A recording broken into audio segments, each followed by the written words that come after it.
think you're fast enough to keep up with us, huh? Yay! 10,000 years ago, the animal I am sat on right now, who is also misbehaving quite a bit, became extinct in the country where it is most famous. On this date, a certain Christopher Columbus on his second voyage to the Americas brought it back, and with it created one of the most iconic pieces of history that the world has ever seen. But the origins of this piece of history are far more interesting than the movies that we watch. That's fun. That's a lot of fun. If you say 3, mister, you'll never hear the man count 10. All right, that's good, looking disheveled. To begin our story, we need to go back to North America, about 55 million years ago. There, we're going to meet this little lad. This animal and its ecosystem isn't really anything special, but will go on to change the course of history for this entire planet with another mammal that's currently evolving in Africa. However, for reasons, or according to my research, for reasons completely unknown to science, the horse became extinct in North America, and no one really knows why. This would normally be where our story ends, but luckily for the horse, there was a frozen ocean connecting America and Russia together, forming a land bridge and a cheeky opportunity for escape. They began to flourish around the Eurasian steppe and beyond, some making it as far as Africa. But 6,000 years ago is when they met the animal that they would help change history forever. The domestication of the horse is arguably one of the most important parts of human history. But I want to speed things up a little bit to keep on topic. And we're going to go probably about a couple thousand years into the future to the birth of what is known as the cowboy. Now, I haven't been able to pin down the exact location of the birthplace of what we call a cowboy, but I've gotten close, and it was about 2,000 years ago, in a place that you wouldn't really expect. Eastern Europe is, from what I can decipher, the original place of where a cowboy was born. Now, when I say a cowboy, I mean you sit on a horse and you work with cattle. A cowboy. That is a cowboy, and from what I can understand, Eastern Europe was the first place where people ever started doing this, to my knowledge. I'm probably wrong, so feel free to correct me down here. People like this were some of the first cowboys on the entire planet, but this was not going to be for long, because this culture was going to travel all over Europe. In Tuscany in the 14th and 15th century, people like this in Italy were instrumental in the way they used horses, not only in cattle culture, but for warfare.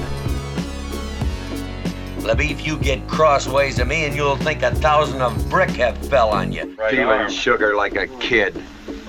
Well, they whip kids to teach them better. But all this gallivanting around Europe with these guys and all these other guys, which are probably running around doing the exact same thing around the medieval Europe times, is all very interesting. But I want to focus now on one part of Europe, and that is the Iberian Peninsula, or what it was known as for about 700 years, and that is Al-Andalus.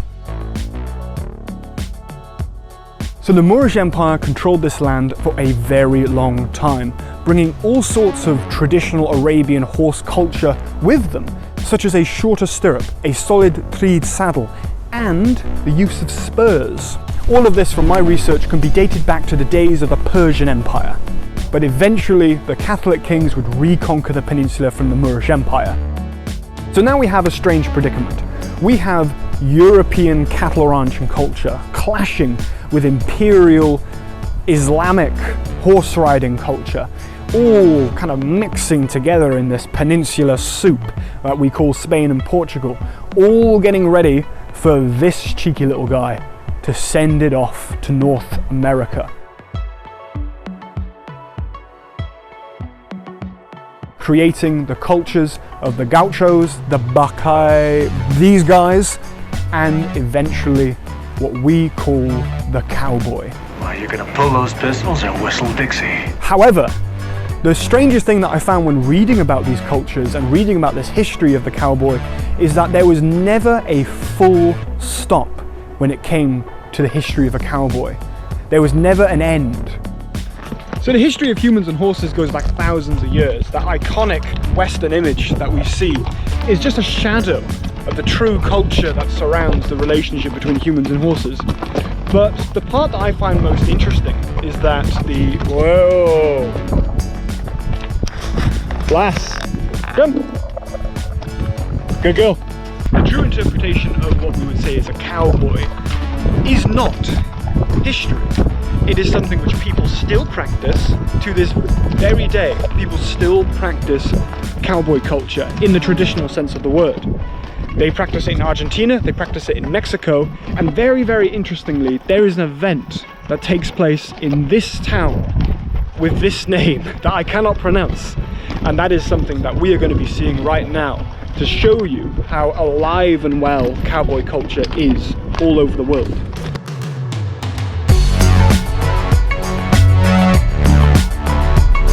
These are some lawless roads, I'll tell you that much. Lawless indeed.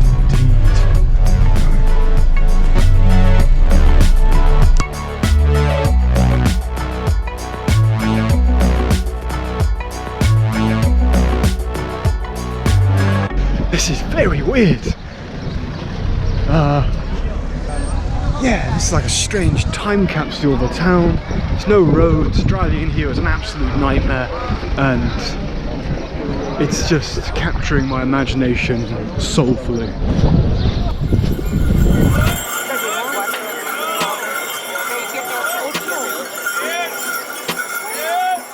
There's wing mirrors on that donkey cart. That's hilarious.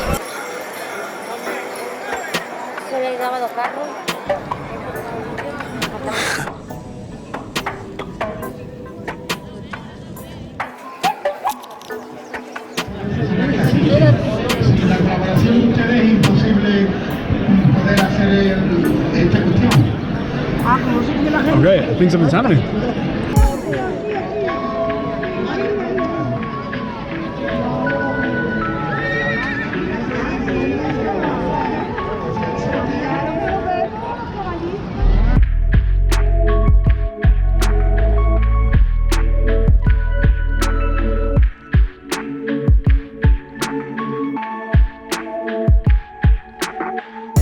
Okay, they're coming back. I'm really quick, so they're going to come back. So I need to try and figure out a better place to shoot.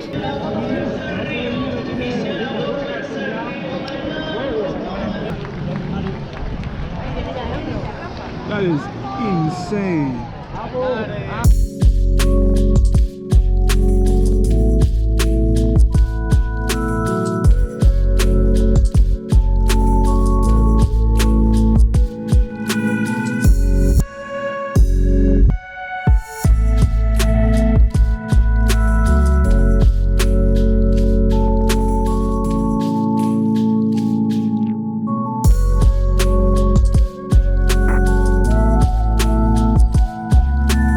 What you are witnessing is called the sacking of the mares, and it is a livestock event where these horses are ridden through the town of El Ruquio for the enjoyment of the residents, and it has been happening since 1502.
dispersing now. This seems to be something that's coming to an end. I got no words. I've got nothing. This is just totally amazing. This has been a whole morning of getting absolutely filthy. Wasn't expecting to do that today. And yeah, just insane stuff. Yeah, nothing else to say. I'm off. I'm gonna go and get a coffee before I get home. Alright, see you next time. If you enjoyed this video, please hit a like, hit a subscribe, do whatever you want, share it with your mum, your dad, your dog, maybe even your cat, but only if he's lucky. And yeah, check this out. It's a little show reel of stuff you can see from my channel. And yeah, I'm off. I'm gonna go.